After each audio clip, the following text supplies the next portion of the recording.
Good morning to all, सभी को नमस्कार। आज की इस वीडियो के अंदर बात करने वाले हैं प्लेसेंटा प्रीविया के बारे में। प्लेसेंटा प्रीविया क्या होता है, उसके डेफिनेशन के बारे में बात करेंगे। प्लेसेंटा प्रीविया के कौन कौन से रिस्क फैक्टर होते हैं, कौन कौन से कारक हैं जो प्लेसेंटा प्रीविया के कॉजेज होते हैं, उसके बारे में बात करेंगे। कितने प्रकार के प्लेसेंटा प्रीविया होता है, उसके बारे में बात करेंगे। और उसके कौन कौन से लक्षण देखने को मिलते हैं, क्या ट्रीटमेंट करते हैं, क्या नर्सिंग मैनेजमेंट होता है, सभी प्रकार की प्रक्रिया आज के इस वीडियो के अंदर देखेंगे। तो देखिएगा, सबसे पहले बात करते हैं प्लेसेंटा प्रीविया।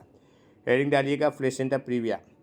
प्लेसेंटा प्रीविया के अंदर बताया गया है, सामान्य गर्भावस्था के दौरान प्लेसेंटा गर्भाशय के ऊपरी खंड अपर यूटेराइन सेगमेंट में आरोपित होती है, लेकिन ये आंशिक या पूर्ण रूप से गर्भाशय के निचले लोअर यूटेराइन सेगमेंट में आरोपित हो जाता है और ये सर्विक्स की ओर जाने वाली ओपनिंग को आंशिक या पूर्ण रूप से कवर कर देती है। तो इस स्थिति को प्लेसेंटा प्रीविया कहा जाता है।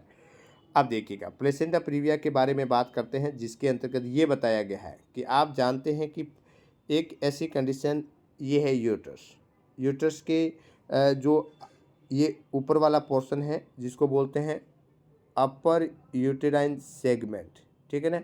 प्लेसेंटा का जो अटैचमेंट होता है वो ये नॉर्मल कंडीशन में होता है, अपर यूटेराइन सेगमेंट में होता है। परंतु प्लेसेंटा प्रीविया के अंदर क्या होता है, प्लेसेंटा प्रीविया के अंदर क्या हो रहा है कि ये लोअर पोर्शन में होगा, लोअर यूटेराइन सेगमेंट में, या तो एंटीरियर या पोस्टीरियर पोर्शन में होगा प्लेसेंटा का अटैचमेंट, ठीक है ना। तो प्लेसेंटा प्रीविया के अंदर क्या होगा, लोअर यूटेराइन सेगमेंट पे प्लेसेंटा का अटैचमेंट होगा। ये डेफिनेशन आपको क्या रखना है, केप्ट इन द माइंड के अंदर रखना है, ठीक है।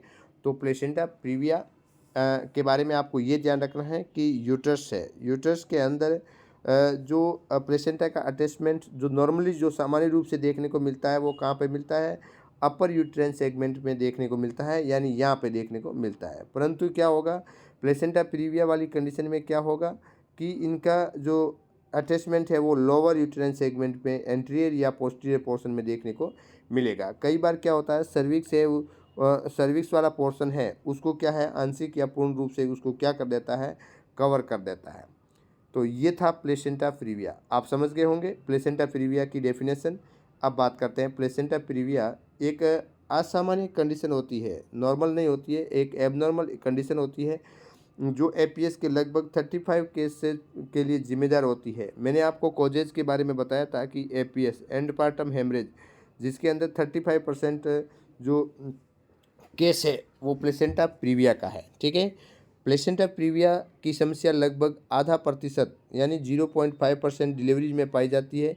लगभग 200 डिलीवरी में से एक डिलीवरी में ये समस्या पाई जाती है, ठीक है। तो कितना परसेंटेज है, इंसिडेंस के बारे में बात करते हैं, जिसके अंतर्गत 200 डिलीवरी में से एक जो होती है वो कौन सी है, प्लेसेंटा प्रीविया से रिलेटेड होती है।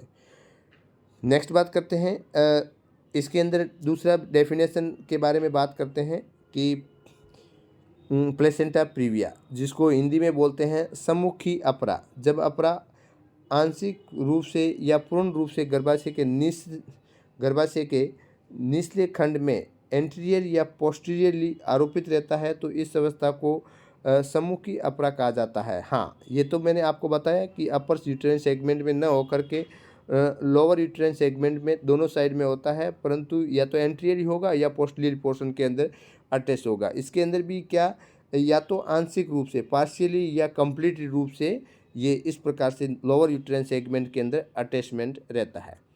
अब नेक्स्ट बात करते हैं, ये सामान्य जो बहुप्रसवा स्त्रियों में ऊपरी गर्भाशय खंड की एंडोमेट्रियम में कुछ असामान्य स्थिति पैदा हो जाने के कारण होती है और निषेचित डंब में अंत स्थापन के लिए उचित स्थान नहीं मिल पाता है। तो आप जानते हैं कि जो मल्टी प्रेगनेंसी वाली महिलाओं के अंदर ये कंडीशन देखने को मिलती है, क्योंकि इस प्रकार से अपर यूटेराइन सेगमेंट के अंदर प्लेसेंटा अटैच न होता है। कारण क्या होता है कि एंडोमेट्रियम वहाँ पे उसकी सूटेबल पोजीशन वहाँ पे नहीं मिलती है, इसलिए क्या होता है कि फर्टिलाइज ओवम है वो क्या है, नीचे की तरफ आ जाता है, ठीक है।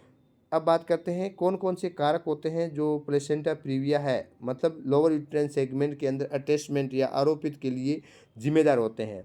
तो प्लेसेंटा प्रीविया को निम्न कारकों की उपस्थिति को बढ़ावा देती है, जैसे कि पहला है गर्भवती स्त्री जिसमें 35 वर्ष से अधिक का होना, ठीक है ना, जब महिला कंसीव होती है 35 साल से ज़्यादा हो कंडीशन, तो ऐसी कंडीशन में लोअर यूट्राइन सेगमेंट में प्लेसेंटा है वो अटैचमेंट हो सकता है। माँ में कुपोषण की उपस्थिति, कुपोषण हो, बहुप्रसवा स्त्री हो, 2 या 2 से ज़्यादा बार प्रेगनेंसी हुई है, कंसीव हुई है, पूर्व में सिजेरियन सेक्शन के द्वारा प्रसव हुआ है, कोई सिजेरियन सेक्शन हुआ है, तो गर्भाशय में पूर्व में किसी प्रकार की कोई सर्जरी हुई है, अपरा की असामान्य आकृति है, और गर्भिणी की को धूम्रपान की आदत हो, ठीक है। तो ये जो कारण होते हैं जो रेस्पॉन्सिबल फैक्टर के अंदर रहते हैं, कौन कौन से? मोर देन 35 ईयर एज, माल न्यूट्रिशन, मल्टी प्रेगनेंसी और सिजेरियन सेक्शन के द्वारा प्रीवियस ऑपरेशन, या कोई सर्जरी हुई है यूट्रस की, या प्लेसेंटा की असामान्य स्थिति है, या धूम्रपान वाली कंडीशन है, ठीक है। ये सारी रेस्पॉन्सिबल रहेंगे। अब बात करते हैं प्लेसेंटा प्रीविया के प्रकार के बारे में बात करते हैं। तो प्लेसेंटा के गर्भाशयी खंडों में इम्प्लांटेशन के आधार पर प्लेसेंटा को 4 भागों में बांटा गया है, ठीक है। तो प्लेसेंटा जो है, प्लेसेंटा प्रीविया है, इनको डिवाइडेशन के बारे में बात करें तो इनको 4 भागों के अंदर बांटा गया है। पहला है placenta type 1 placenta previa, type 2 placenta previa, type 3 placenta previa, type 4 placenta previa, ठीक है। तो 1 2 3 4 इनको इस नाम से जानते हैं। दूसरा प्लेसेंटा प्रीविया 1 2 3 4, जिनको प्लेसेंटा प्रीविया टाइप 1 जिसको बोलते हैं लो लाइंग प्लेसेंटा के नाम से जानते हैं। दूसरा है मार्जिनल प्लेसेंटा, तीसरा है पार्शियल प्लेसेंटा प्रीविया, और चौथे नंबर पे है टोटल प्लेसेंटा प्रीविया। मतलब इनके इम्प्लांटेशन के आधार पे क्या है, इनको अलग अलग भागों के अंदर बांटा गया है, जो कि आपको इमेज के अंदर देखने को मिल रहा है। देखो, सबसे पहले है लो लाइंग प्लेसेंटा प्रीविया, जिसके अंतर्गत आपको इमेज के अंदर देखने को मिल रहा है कि लो लाइंग प्लेसेंटा प्रीविया ये टाइप 1 है, ये टाइप 1 के अंदर रहेगा।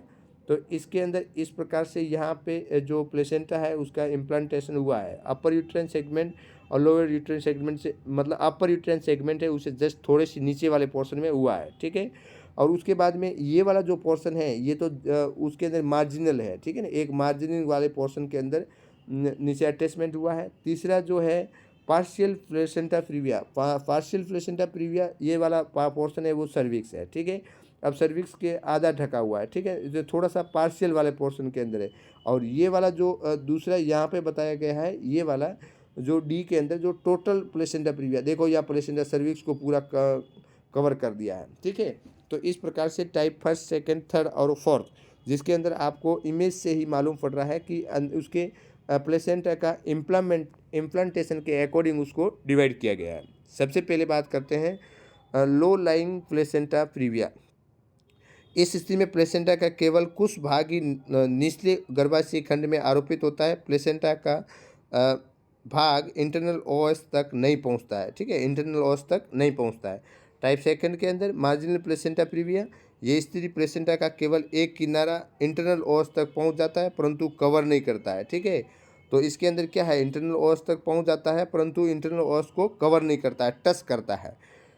नेक्स्ट 3 के अंदर होता है जो इस स्थिति में प्लेसेंटा सर्विक्स के इंटरनल ओस को अपूर्ण या आंशिक रूप से कवर करता है, आधा ढकता है। और प्लेसेंटा प्रीविया टाइप 4 जिसमें टोटल प्लेसेंटा प्रीविया, इस स्थिति में सर्विक्स को क्या कर देता है, पूरा उसको कवर कर देता है, ठीक है। तो टाइप 1 के अंदर थोड़ा सा पार्ट है वो लो लाइनिंग है, नीचे की तरफ होता है। टाइप 2 के अंदर मार्जिनल पोर्शन वाला पोर्शन होता है, सर्विक्स के पास में चला जाता है। और पार्शियली प्लेसेंटा प्रीविया जिसके अंतर्गत इंटरनल ओस को आधा कवर करती है, नीचे की तरफ आ जाता है। और टोटल प्लेसेंटा प्रीविया के अंदर आपको इमेज से भी देखने को मिल रहा है कि ये पूरा कंप्लीट रूप से सर्विक्स से इंटरनल ओएस से उसको कवर कर देता है, ठीक है। अब बात करते हैं प्लेसेंटा प्रीविया के टाइप्स के बाद में लक्षण के बारे में, कौन कौन से लक्षण देखने को मिलते हैं। सबसे पहले बात करते हैं क्लिनिकल फीचर के बारे में। योनिगत रक्तस्राव इसका मुख्य लक्षण होता है, योनि ब्लीडिंग होती है, ठीक है। सबसे इम्पोर्टेंट है कि इसके अंदर क्या देखने को मिलती है, ब्लीडिंग देखने को मिलती है। अचानक ब्लीडिंग होगी, ब्लीडिंग के समय दर्द नहीं होता है, अकारण होती है, ब्लीडिंग रुक कर होती है क्योंकि गर्भाशय का निचला खंड रुक कर धीरे धीरे फैलता है, ठीक है। तो इस प्रकार से मोस्टली जो इनके अंदर लक्षण देखने को मिलेंगे वो ब्लीडिंग देखने को मिलेगी, और ब्लीडिंग के साथ में अचानक ब्लीडिंग होगी, दर्द नहीं होगा, बिना किसी कारण से होती है, और रुक रुक के ब्लीडिंग होती है। रक्त चमकीला लाल होता है, क्योंकि अपरा के अलग होने से जैसे ही रक्त निकलता है वह गर्भाशय में नहीं ठहरता है, एकदम से बाहर आ जाता है। मतलब ब्राइट रेड ब्लीडिंग हो गई, ठीक है ना, ब्राइट रेड ब्लीडिंग हो गई। कैसी होगी? ब्राइट रेड ब्लीडिंग देखने को मिलेगी किसके अंदर?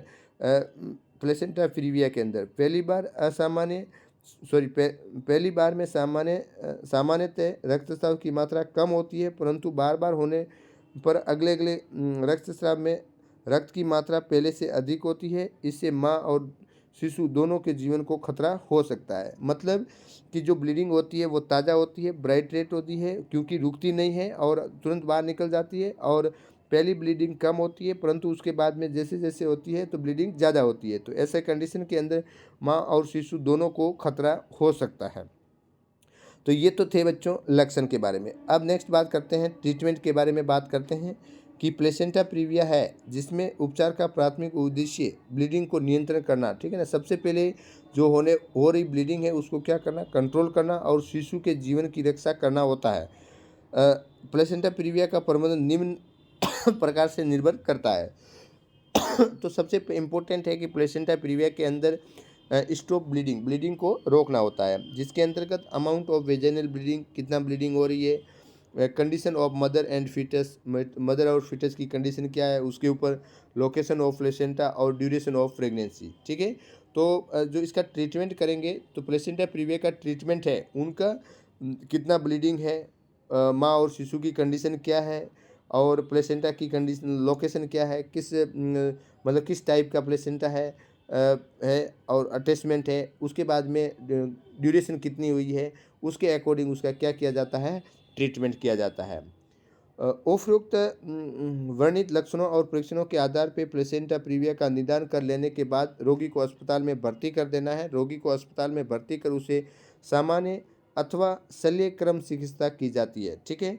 तो इसके अंदर सबसे एक मरीज को क्या करते हैं? भर्ती कर देते हैं। आप जानते हैं कि प्लेसेंटा प्रीविया एक घातक कंडीशन है, जिसके अंतर्गत मरीज को सबसे पहले क्या करते हैं? उनको भर्ती कर देते हैं। देखिएगा, रोगी को अस्पताल में पूर्ण आराम कराया जाता है। प्लेसेंटा प्रीविया में कंप्लीट बेड रेस्ट दिया जाता है, ठीक है। उसके बाद में शॉक की स्थिति में IV फ्लूइड 5% डेक्सट्रोज या RL दिया जाता है। रोगी को वाइटल साइन जिसमें तापमान, नाड़ी, गति, श्वसन, रक्तदाब आदि को नियमित रूप से देखते रहना है। रोगी को कंटिन्यूज निरीक्षण करते रहना है। अत्यधिक ब्लीडिंग है, ब्लड ट्रांसफ्यूजन, ब्लीडिंग है तो क्या है? ब्लड ट्रांसफ्यूजन किया जाना चाहिए। उसके बाद में रोगी को मानसिक तनाव को कम करने के लिए कंटिन्यूज प्रयास करते रहना चाहिए। तनाव के लेवल की जांच के लिए मिडवाइफ को निम्न लक्षण: चेहरे पे तनाव, निराशी, बेचैनी, आँखों की पुतली का संकीर्ण होना, उच्च रक्तदाब की उपस्थिति का आंकलन करते रहना है। तनाव कम करने के लिए कभी कभी डाइजेपाम का प्रयोग किया जा सकता है, ठीक है। तो सेडेटिव दिया जा सकता है, साइकोलॉजी सपोर्ट देना है, ब्लड ट्रांसफ्यूजन करना है, वाइटल साइन चेक करना है, कंप्लीट बेड रेस्ट करवाना है, IV फ्लूइड देना है। मिडवाइफरी को गर्भिणी से भ्रूण गति की स्थिति के बारे में नियमित जांच करते रहना है, और भ्रूण की गति कम होना फीटल हाइपोक्सिया को इंगित करता है, ठीक है ना। तो भ्रूण की गति है तो मतलब फीटल हाइपोक्सिया वाली कंडीशन हो सकती है। कुछ दिन में पूर्ण विश्राम के उपरांत रोगी को सोच जाने की अनुमति के लिए साथ साथ विश्राम कराने का समय कम कर दिया जाता है। इस प्रकार सामान्य चिकित्सा से स्त्री ठीक हो जाती है। गर्भावस्था के 37वें सप्ताह तक प्रतीक्षा की जाती है, ठीक है। 37 वीक तक वहाँ पर लाया जाता है। उसके बाद में तो इस प्रकार से सामान्य चिकित्सा निम्न स्थिति में की जा सकती है। किन किन परिस्थितियों में करेंगे? यदि ब्लीडिंग कम मात्रा में हो रही है तो इससे जीवन को कोई खतरा न हो, भ्रूण जीवित परंतु अपरिपक्व हैं, झिल्लियाँ साबुत हैं, भ्रूण में कोई भी बड़ी जन्मजात विकृति नहीं है, अपरा केंद्रीय नहीं है, भ्रूण का हार्ट स्पंदन दर ठीक है। तो ऐसी कंडीशन में तो उसको नॉर्मल प्रक्रिया के द्वारा उसको हॉस्पिटल में भर्ती रह करके उसको ठीक किया जा सकता है। परंतु शल्य क्रिया के अंदर क्या करेंगे? इसमें योनि मार्ग से बच्चे का जन्म करवाना, प्रथम और द्वितीय प्रकार के एंटीरियर और अग्र समूह की प्लेसेंटा में योनि मार्ग द्वारा बच्चे को जन्म करवाया जा सकता है। अब देखिएगा, इसके अंदर योनि मार्ग से बच्चे को जन्म करवाना, ठीक है। टाइप फर्स्ट और टाइप सेकेंड प्रकार का जो प्लेसेंटा प्रीविया है, तो इसमें योनि मार्ग से बच्चे का जन्म करवाया जा सकता है। इस विधि में झिल्लियों को फाड़ दिया जाता है, ऑक्सीटोसिन ध्रुव प्रारंभ कर प्रेरित किया जाता है, जिससे कुछ समय बाद बच्चा बाहर आ जाता है। योनि मार्ग से बच्चे के जन्म होने पर प्रसवोत्तर ब्लीडिंग होने का खतरा बना रहता है, अतः मिडवाइफ को रक्त दान की समुचित व्यवस्था करनी चाहिए, ठीक है। तो पहला तो है जब प्लेसेंटा प्रीविया वाली कंडीशन है, ब्लीडिंग हो रही है, तो सर्जरी वाली कंडीशन करते हैं जिसमें कि ब्लीडिंग को नहीं रोका जा सकता है, अभी डिलीवरी करवाना पड़ेगा, तो सबसे पहले योनि मार्ग से करवाया जाता है, ठीक है। तो इसमें क्या करते हैं, सबसे पहले योनि मार्ग में करवाने के लिए जो मेम्ब्रेन है उसको क्या कर दिया जाता है, फाड़ दिया जाता है। साथ ही साथ में यूट्राइन कॉन्ट्रैक्शन लाने के लिए क्या करेंगे, ऑक्सीटोसिन देंगे, ठीक है। और कुछ समय के बाद में ये ऑक्सीटोसिन है झिल्लियों को रप्चर कर देंगे, तो क्या है, बच्चा बाहर आ जाएगा, ठीक है।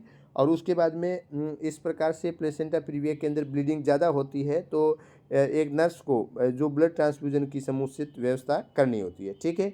तो ये तो योनि मार्ग से जन्म देने के लिए किया जाने वाला कार्य होता है शल्य क्रिया के अंदर। दूसरा सीजरियन सेक्शन, इस विधि में गर्भाशय के निचले खंड में चीरा लगाकर अपरा और भ्रूण को बाहर निकाल दिया जाता है, और ये कार्य निम्न स्थितियों में किया जाता है। कब करते हैं, जब सीजरियन सेक्शन कब करते हैं, जिसमें द्वितीय प्रकार का अपरा हो, ठीक है ना, जिसमें टाइप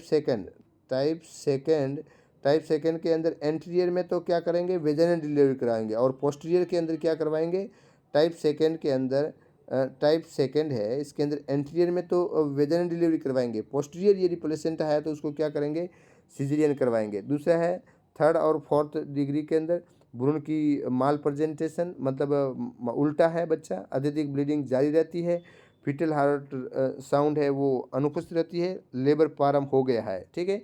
तो इस स्थिति में क्या करेंगे, सीजरियन सेक्शन करवाएंगे, ध्यान रखना। तो इस प्रकार से सीजरियन सेक्शन के लिए योनि मार्ग से करवाने के लिए ध्यान रखना, type first and type second, और सेकेंड के अंदर भी कौन सा, जो एंटीरियर पोर्शन वाले प्लेसेंटा प्रीविया है, तो यदि उसके बाद में सीजरियन करने के लिए, सीजरियन कब करेंगे, सीजरियन के अंदर टाइप सेकेंड का जो पोस्टीरियर पार्ट है, और उसके बाद में थर्ड और फोर्थ, ये प्रकार का टाइप्स होते हैं, तो उसमें क्या करेंगे, सीजरियन सेक्शन के द्वारा ऑपरेशन करके प्लेसेंटा प्रीविया का समाधान करेंगे, बच्चे को बाहर निकालेंगे, ठीक है। उसके अंदर यहाँ पे कुछ कंडीशन भी दिया हुआ है जो आप एक बार देख लीजिएगा। नेक्स्ट बात करते हैं नर्सिंग मैनेजमेंट के बारे में बात करें। देखो, नर्सिंग मैनेजमेंट प्लेसेंटा प्रीविया के अंदर बात करें तो सबसे पहले नर्सिंग मैनेजमेंट में क्या करेंगे, असेसमेंट करेंगे, महिला का असेसमेंट करेंगे। असेसमेंट में क्या क्या करते हैं, जनरल हेल्थ स्टेटस का असेसमेंट करेंगे, वाइटल साइन चेक करेंगे, महिला में मौजूद क्लिनिकल लक्षणों की गंभीरता को असेस करेंगे, ब्लीडिंग की मात्रा को असेस करेंगे, पेरिनियल पैड की जांच करनी है, उदरीय परीक्षण, आंतरिक परीक्षण के दौरान चिकित्सक को असिस्ट करवाना है, महिला में प्लेसेंटा प्रीविया की कॉम्प्लिकेशन की उपस्थिति को नोट करना है, यदि कोई जटिलता उपस्थित है तो तुरंत डॉक्टर को सूचित करना है, ठीक है। तो सबसे पहले बात करते हैं कि महिला का असेसमेंट करेंगे, एक प्रॉपर रूप से वाइटल साइन हुआ, क्लिनिकल लक्षण की गंभीरता क्या है, सीवियरिटी क्या है, ब्लीडिंग कंडीशन क्या है, क्या कितने पैड लगा रहे हैं, एब्डोमिनल एग्जामिनेशन, यदि कोई कॉम्प्लिकेशन है तो उस कॉम्प्लिकेशन को देखेंगे। दूसरी बात करते हैं सामान्य देखभाल के बारे में बात करते हैं, महिला को शांत और आरामदायक वातावरण प्रदान करते हैं, महिला को आरामदायक पोजीशन प्रोवाइड करवाते हैं, महिला की व्यक्तिगत स्वास्थ्य का ध्यान रखते हैं। यदि वेजिना से ब्लीडिंग हो रही है तो पेरिनियल पैड को समय समय पर बदलना है, पेरिनियल एरिया को स्वस्थ और ड्राई रखना है, बेड शोर को रोकने हेतु महिला को बिस्तर पर टाइडी और सिलवटे रहित होना चाहिए, ठीक है। तो इसमें क्या करेंगे, सामान्य देखभाल के ये अंदर ये करेंगे। उसके बाद में तीसरा है महिला को दवाई देना, महिला को चिकित्सा के अनुसार बताई गई सभी दवाइयाँ देते हैं, सभी नियमों हैं उनके, right patient, right drugs, right dose, right route, right time के अकॉर्डिंग मरीज को दवाई देते हैं। उसके बाद में ब्लड ट्रांसफ्यूजन की ज़रूरत है तो क्या करेंगे, ब्लड ट्रांसफ्यूजन करेंगे, ठीक है। ब्लड ट्रांसफ्यूजन से पूर्व अच्छी तरीके से क्रॉस मैच कर लेना है। ब्लड ट्रांसफ्यूजन के दौरान किसी भी कॉम्प्लिकेशन की उपस्थिति के लिए महिला को क्या करना है, लगातार मॉनिटरिंग करता रहना है। उसके बाद में 5वें नंबर पे क्या है, महिला में कॉम्प्लिकेशन की रोकथाम करना। महिलाओं को लगातार मॉनिटर करते रहना है। महिला को सभी दवाइयाँ और आवश्यक उपचार चिकित्सा निर्देशानुसार करनी है। महिला में कॉम्प्लिकेशन का कोई भी लक्षण मौजूद हो तो तुरंत डॉक्टर को इन्फॉर्म करना है। महिला की एंजाइटी को कम करना। नेक्स्ट है एंजाइटी। आप जानते हैं कि प्लेसेंटा प्रीविया वाली कंडीशन के अंदर एंजाइटी होना स्वाभाविक है। तो ऐसी कंडीशन में अत्यधिक रक्तस्राव और खुद और गर्भवती शिशु को स्वास्थ्य को लेकर महिला में एंजाइटी हो सकती है। इसे दूर करने के लिए मनोवैज्ञानिक सहारा प्रदान करना है। महिला को अकेला नहीं छोड़ना है। महिला को कंटिन्यू नर्सिंग देखभाल करनी है। महिला को प्रोत्साहित करें, ढांढस बधाएं। महिला और उनके परिजनों के साथ मित्रवत व्यवहार करना चाहिए। ठीक है। उसके बाद में संक्रमण की रोकथाम। अस्पताल में वातावरण में महिलाओं को इन्फेक्टेड से बचने के लिए नर्सिंग देखभाल प्रदान करते समय स्ट्रिक्ट असेप्टिक टेक्निक का उपयोग करना है। प्रत्येक नर्सिंग प्रक्रिया से पहले और बाद में हाथ धोना है। केवल विसंक्रमित उपकरण का ही उपयोग करना है। ठीक है। तो संक्रमण न हो उसके लिए स्ट्रिक्ट असेप्टिक टेक्निक और हैंड वॉश करना है। नेक्स्ट बात करते हैं 8वें नंबर का पॉइंट, जिसमें महिला और उनके परिजनों को नॉलेज लेवल को बढ़ाना है। ठीक है ना। तो यदि महिला और उनके परिजनों महिला की बीमारी के संबंध में कोई जानकारी प्राप्त करना चाहे तो उसे ईमानदारी से और मित्रतापूर्ण व्यवहार दिखाते हुए जानकारी देना होता है। महिला की स्थिति में हुई प्रगति के बारे में भी महिला के खुद और उनके परिजनों की जानकारी देते रहना है। उसके बाद में सिजेरियन सेक्शन की स्थिति में प्री ऑपरेटिव और पोस्ट ऑपरेटिव देखभाल। यदि सिजेरियन सेक्शन हो रहा है तो ऐसी कंडीशन के अंदर सबसे पहले रिटर्न कॉन्सेंट लेते हैं। महिला से क्या करते हैं, रिटर्न कॉन्सेंट फॉर्म भरवा देते हैं। ऑपरेशन साइट कहाँ से ऑपरेशन होगी उसकी साइट की सफाई करवाते हैं। और सर्जरी होने से पहले 8 से 10 घंटे के लिए खाना बंद कर देते हैं, नथिंग पर माउथ। और महिला को सभी प्री ऑपरेटिव दवाइयाँ देनी चाहिए, डॉक्टर के अनुसार दवाई देते हैं। साइकोलॉजी सपोर्ट प्रोवाइड करते हैं। आइडेंटिफिकेशन टैग के साथ में ओटी में भेज देते हैं। ठीक है। तो इसके अंदर भी है कि प्री ऑपरेटिव के अंदर क्या क्या करते हैं। आप जानते हैं कि रिटर्न कॉन्सेप्ट लेते हैं, सफाई कौन सी साइड की सफाई कर लेते हैं, सारे डॉक्टर के द्वारा दिए गए रिपोर्ट सब तैयार करके ऑपरेशन थिएटर में पहुंचाते हैं। 6 से 8 घंटे में पहले क्या करते हैं, ऑपरेशन से पहले उसको एनफ्यूम करते हैं, नथिंग बाय माउथ, कुछ भी नहीं देते हैं। कुछ जो दवाइयाँ हैं डॉक्टर के अनुसार देना है वो दे देते हैं। साइकोलॉजी सपोर्ट देते हैं। मरीज को आइडेंटिफिकेशन टैग को बांध देते हैं। और पोस्ट ऑपरेटिव केयर, जिसके अंदर ऑपरेशन हो गया है उसके बाद में मरीज का क्या क्या ध्यान रखना है, वाइटल साइन कंटिन्यू चेक करते रहना है। दर्द हो रहा है तो एनाल्जेसिक ड्रग्स देते हैं। उसके बाद में कंफर्ट पोजीशन प्रोवाइड करवाते हैं मरीज को। डॉक्टर के अनुसार जो दवाइयाँ हैं उस दवाई को देते हैं। यदि आईवी लाइन द्वारा पानी है, सोडियम है, इलेक्ट्रोलाइट्स है, उसकी कमी है तो उसको पूरा करते हैं। मरीज को बेड शोर से बचाने के लिए महिला को क्या करते हैं, करवट पोजीशन प्रोवाइड करवाते हैं, देखभाल करते हैं। सर्जिकल वुंड की उचित देखभाल करते हैं। जहाँ सर्जरी हुआ है वहाँ इन्फेक्शन न हो इसलिए वुंड की देखभाल करते हैं। महिला को किसी असामान्य लक्षणों की उपस्थिति के लिए असेस करते हैं। कोई भी असामान्य लक्षण उपस्थित हो तो तुरंत डॉक्टर को इन्फॉर्म कर देते हैं। बोवेल साउंड आदि की उपस्थिति हो तो तब मुंह से खाना पीना प्रारंभ कर देना चाहिए। यदि बाउल साउंड स्टार्ट हो जाती है तो खाना पीना स्टार्ट कर देते हैं। शुरुआत में तरल पदार्थ देते हैं और फिर अर्ध ठोस पश्चात ठोस आहार देना प्रारंभ कर देते हैं। मेरे कहने का मतलब ये हुआ कि पोस्ट ऑपरेटिव पीरियड, जिसके अंतर्गत महिला को क्या कर देते हैं, वाइटल साइन चेक करते हैं, कोई कॉम्प्लिकेशन हो तो देखते हैं, स्टिक असेप्टिक टेक्निक अपनाते हैं, साइकोलॉजी सपोर्ट देते हैं, बेड शोर को रोकने के लिए प्रॉपर रूप से केयर करते हैं, वुंड की सफाई करते हैं। ठीक है। डॉक्टर के अकॉर्डिंग जो दवाई देते हैं। बॉडी के अंदर फ्लूइड इलेक्ट्रोलाइट की कमी के लिए आईवी फ्लूइड है, इलेक्ट्रोलाइट से वो प्रोवाइड करवाते हैं। बोवेल साउंड स्टार्ट होते ही खाना स्टार्ट करते हैं। खाना स्टार्ट करने से पहले जो शुरुआत में लिक्विड स्टार्ट करते हैं, फिर से सॉलिड सेमी सॉलिड जो खाद्य पदार्थ है आर है वो देना प्रारंभ करते हैं। ठीक है। तो आज के इस वीडियो के अंदर अपने क्या क्या पढ़े, आपने सबसे पहले पढ़े प्लेसेंटा प्रीविया क्या है, प्लेसेंटा प्रीविया क्या है उसका डेफिनेशन के बारे में बात किए। सबसे पहले प्लेसेंटा प्रीविया क्या है उसकी डेफिनेशन के बारे में बात किए। सबसे पहले क्या किया, डेफिनेशन। उसके बाद में कौन कौन प्लेसेंटा प्रीविया के रिस्क फैक्टर के अंदर कौन कौन से रिस्क फैक्टर रहते हैं, बढ़ावा देने वाले कारक होते हैं, उसके बारे में बात किए। उसके बाद में प्लेसेंटा प्रीविया के कितने टाइप्स होते हैं उसके बारे में बात किए। कौन कौन सी क्लिनिकल मैनिफेस्टिवेशन देखने को मिलते हैं, साइन सिम्टम देखने को मिलते हैं, उसके बारे में बात किए। उसके बाद में उसका क्या ट्रीटमेंट होता है, जनरल ट्रीटमेंट क्या होता है, और medical treatment, surgical treatment, medical surgical treatment क्या होता है उसके बारे में बात किए। और उसके बाद में नर्सिंग मैनेजमेंट क्या किया जाता है उसके बारे में बात किए। तो इस प्रकार से प्लेसेंटा प्रीविया वाला टॉपिक है वो बहुत ही इंपॉर्टेंट है, ध्यान रखिए। आज की इस वीडियो के अंदर इतना ही। धन्यवाद, आपका दिन शुभ रहे।